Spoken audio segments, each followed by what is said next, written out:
اب ہم جائیں گے فائرنگ رینج میں. فائرنگ رینج میں اہداف کو کس طریقے سے نشانہ بنایا جاتا ہے وہ مناظر آپ دیکھیں گے اور آپ کو یہ معلوم پڑے گا یہ شوٹنگ رینج سے کس حد تک مختلف ہوتی ہے. تو آئیے دیکھتے ہیں. ناظرین اس وقت میں SSGN کے فائرنگ رینج کے اوپر موجود ہوں. یہاں پہ آپ کو میرے عقب میں جوان دکھائی دے سکتے ہیں SSG کے کمانڈوز جو اس وقت فائرنگ رینج میں پریکٹس کا مظاہرہ کر رہے ہیں. فائرنگ رینج اور عمومی طور پہ آپ نے جو شوٹنگ رینج دیکھی ہوئی ہے اس کے اندر فرق کیا ہے اور یہاں کے معمولات جو ہیں یہ کس حد تک تلخ تجربہ ہیں یا کس حد تک حسین تجربہ ہیں یا کس حد تک مشقت کے اوپر مبنی ہیں, یہ ریاضت کتنی جو ہے وہ تگ و دو مانگتی ہے. تو اس پورے منظرنامے میں بات کریں گے. ہمارے ساتھ یہاں پر موجود ہیں کموڈور جواد حسین صاحب. جواد حسین صاحب پوری بریگیڈ کو لیڈ کرتے ہیں, تو اس بریگیڈ کے اندر کتنی بٹالینز آتی ہیں, ان کے طریقہ کار کیا ہیں یا ان کے معمولات کیا ہیں, انہی سے جانیں گے. السلام علیکم کموڈور صاحب. جی وعلیکم السلام. الحمدللہ اللہ کا شکر ہے. آپ صاحب عید کے دن آپ کے پاس آئے عید مبارک کہنے تاکہ ہم ترجمانی کر سکیں قوم کی اور آپ ترجمانی کر سکیں دفاع والوں کی. تو سر سب سے پہلے یہ بتائیے کہ شوٹنگ رینج اور فائرنگ رینج میں بنیادی فرق کیا ہوتا ہے؟ چلیں سب سے پہلے تو آپ لوگوں کا شکریہ کہ آپ آل دا وے عید والے دن ہمارے پاس آئے اور آج کا دن آپ نے ہمارے ساتھ گزارا. تو جسٹ بنیادی فرق یہ ہے کہ shooting range usually shooting range indoors ہوتی ہیں اور ان کے اندر کم رینج میں اور کچھ خاص قسم کے ویپنز فائر کیے جا سکتے ہیں, جبکہ فائرنگ رینج جیسے یہ اوپن ایئر فائرنگ رینج ہے, یہ 1 کلومیٹر کی فائرنگ رینج ہے. اس میں آپ 1 کلومیٹر تک کی فائرنگ کر سکتے ہیں ایسے ویپنز جس میں سنائپر ویپنز, اسالٹ ویپنز اور مشین گنز اور RPG بھی ایون اس رینج کے اوپر یوز کیا جا سکتا ہے. تو سر یہ فرق کیسے کرتے ہیں کہ یہ کارگو شپ ہے, یہ فرینڈلی شپ ہے, یہ فرینڈلی کنٹری کا ہے, یہ ہمارے ملاح ہیں اور کوئی بھی یہ دشمن ہے یا تخریب کاری کا کوئی عنصر ہے, تو اس کا فرق کیسے؟ اس کے لیے پاکستان نیوی اوور آل ابو دین دی SSG وہ مینٹین کرتی ہے, ہم اسے کہتے ہیں میری ٹائم ڈومین اویئرنیس. میری ٹائم ڈومین اویئرنیس میں نیوی کے بہت سارے سینسر الانگ دی کوسٹ لگے ہوئے ہیں, پھر سیٹلائٹس ہیں, ان ساروں سے ہم مانیٹر کرتے ہیں جو شپنگ ہمارے AOR سے گزر رہی ہے. جو شپنگ یا فشنگ ایکٹیویٹی یا کوئی بھی ایکٹیویٹی جو ہمارے EEZ کے اندر ہو رہی ہے, پاکستان نیوی اس کو راؤنڈ دی کلاک مانیٹر کرتی ہے. کمانڈر صاحب یہ بتائیے کہ سرکریک کا جو منظرنامہ ہے, ہم نے گزشتہ دنوں میں یہ سنا کہ ہمارا دشمن یہ ببانگ دوہل اقرار کرتا رہا کہ یہاں سے راستہ جو ہے وہ کراچی کو جاتا ہے. بہت سارے عام الناس میں یہ اس کے بارے میں آگہی معلوم نہیں ہے کہ سرکریک کا علاقہ کتنا دلدلی ہے یا وہاں پہ کنٹرول کس طریقے سے ہوتا ہے یا وہاں پہ گشت ہوتا ہے یا نہیں ہوتا. تو کیا SSG کا بھی اس کے اندر کوئی رول ہے؟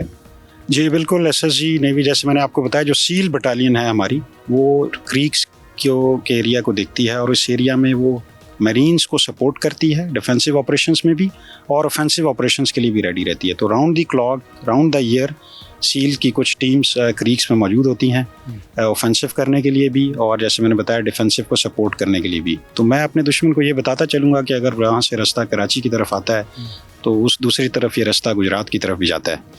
تو یہ راستے دونوں طرف اوپن ہیں. تو یعنی یہ پیغام دیا جا رہا ہے کہ سکوت لب کو توڑ, رب نطق و لب کا نام لے, خطیب ممبر سینا سے جرت کلام لے, بہت ہوئی اردو سے اب حساب قتل عام لے, نخوں بہا قبول کر جو لے تو انتقام لے, وہ انتقام کہ جس سے ہر عدو کے دل میں ہول اٹھے, وہ جس سے منجمد لہو بھی ایک پل میں کھول اٹھے, جو کھول اٹھے تو پھر لہو کی بوند بوند بول اٹھے, صدا اٹھے جو ہر نفس کو زلزلوں میں ڈال دے, صدا وہ جس کی داد خود خدائے ذوالجلال دے, صدا وہ جس سے فکر حریت ہر ایک غلام لے, نخوں بہا طلب کرے جو لے تو انتقام لے. یہ ہے SSG کا پیغام.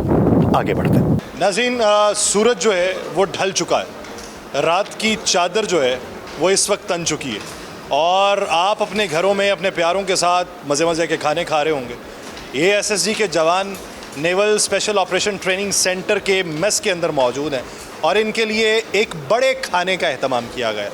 یہ بڑا کھانا کیا ہے؟ یہاں کے کمانڈنٹ جو ہیں, کمانڈنٹ شہزاد, وہ ہمارے ساتھ موجود ہیں, ان سے جانتے ہیں. السلام علیکم. السلام علیکم, کیا حال ہے؟ اللہ کا شکر. بھائی جان یہ بتائیے کہ بڑے کھانے کی اصطلاح سے مراد کیا ہے؟ بڑا کھانا کیوں کہا جاتا ہے؟ اچھا, بڑا کھانا جو ہے وہ ایک فوج میں ایسا کھانا ہوتا ہے جو کہ تمام آفسرز اور جوان مل کے اکٹھے ہو کے کھاتے ہیں. نارمل دنوں میں جو ہے وہ کھانا اس طرح سے اس اہتمام سے نہیں کیا جاتا, لیکن یہ والا کھانا جو ہے خاص تقریبات کے اوپر کیا جاتا ہے. جیسے کہ عید کا موقع ہو گیا یا پھر کوئی اور نیشنل ڈے ہو گیا جس میں 23 مارچ کا دن ہو جاتا ہے. تو اس طرح کے موقعوں کے اوپر جو ہے وہ جوانوں کی، آفسرز کی آپس کی بانڈنگ کو ظاہر کرنے کے لیے اور اس دن کی اہمیت کو اجاگر کرنے کے لیے جو ہے وہ بڑا کھانا جو ہے وہ کیا جائے.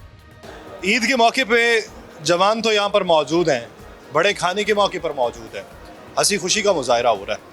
تو ایسے ہی کسی جوان سے بات کرتے ہیں اور یہ جانتے ہیں کہ عید کے موقع پہ اپنے گھر سے دور رہنا اور پھر وطن عزیز کے دفاع کے لیے کاربند رہنا یہ کس حد تک باعث مسرت ہے، باعث عقیدت ہے یا باعث سعادت ہے. جانتے ہیں. السلام علیکم. وعلیکم السلام. بھائی جان بشیر صاحب. بشیر احمد، پی ٹی افسر بشیر احمد. اللہ کا شکر، زبردست. کہاں سے تعلق ہے بشیر صاحب؟ ثوابی سے. عید کا موقع، گھر نہ جانا ہو اور یہ آپ کو معلوم ہو ایس ایس جی کو جوائن کرنے سے پہلے کہ زندگی ٹف ہوگی، حالات مشکل ہوں گے، سخت جان بننا پڑے گا اور دوسروں کے مطابق آسائشیں بھی نہیں ملیں گی، دوسروں کے مطابق رتبہ بھی نہیں ملے گا. اس سب کے باوجود خود آ کے والنٹیئر کرنا اپنے آپ کو کیوں کیا؟ ملک اور قوم کی خدمت کے لیے. اور ایس ایس جی ایک شوق تھا. جب نیوی میں آیا تو یہی شوق لے کر آئے تھے. نیوی میں ایس ایس جی کے لیے آئے تھے. جب ہم جس دن سے بھرتی ہوئے تقریباً کوئی 20 سال ہوئے، تقریباً کوئی 3 عیدیں گھر پہ گزاری ہے اور باقی سارے کی ساری عیدیں یہاں گزاری. اب ہمارا یہی گھر ہے.